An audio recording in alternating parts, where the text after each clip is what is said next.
I kind of knew that what interested me most was the things that I didn't really like about medicine, was the things I liked about finance, right? So, I kind of grew up in 7, 8 countries. My parents kind of moved around, and I was always taught to believe that the world is this very big and interesting place. And one of my frustrations with medicine is it didn't make a difference what happened anywhere, right? Like it was so insular. You didn't have to read the newspaper. You just have to go in the clinic and see your patients. That was it, right?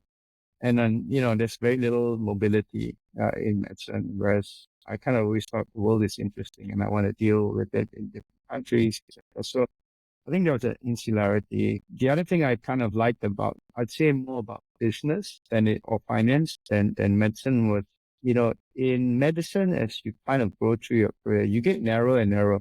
Right? You start out and you specialize, then you subspecialize, and then you kind of spend 80% of your time as a surgeon doing like one operation. That narrowness actually was kind of not appealing to me. I kind of always thought, well, actually, as I get older, what I want to do is be more and more broad, right? Which is something that business and finance kind of, offers. I think it also offered the chance to be rapidly advanced. In medicine, it's very fixed. I might have been this guy who got lucky, published papers early and was put on a fast track.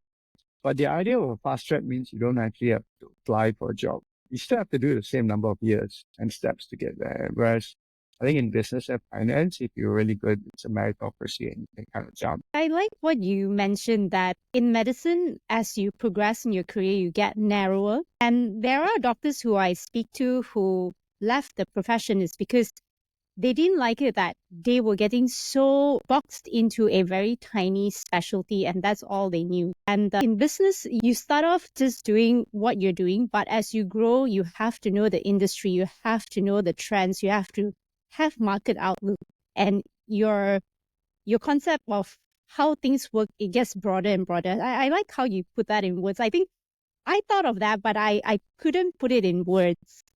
Yeah, I mean, it's the good thing about, if you think about it, a CEO is the ultimate general. You cannot be a CEO and a specialist, right? It doesn't work, right? You have to be a generalist and be good at different things. Even in banking, to be fair, by the time you reach managing director level, like I did, again, it was more a generalist kind of thing within healthcare. So as a managing director in investment banking, I covered everything. I did life sciences, devices, hospitals, insurance, right? Not narrow, go broader. And I think that appealed. But the other reason I think for business and finance was, somebody told me when I was young, and I still can't remember who, the person told me, above all, have an interesting life, right? If you do nothing else for the rest of your life, just make sure it's interesting. Join Disruptive Doctors.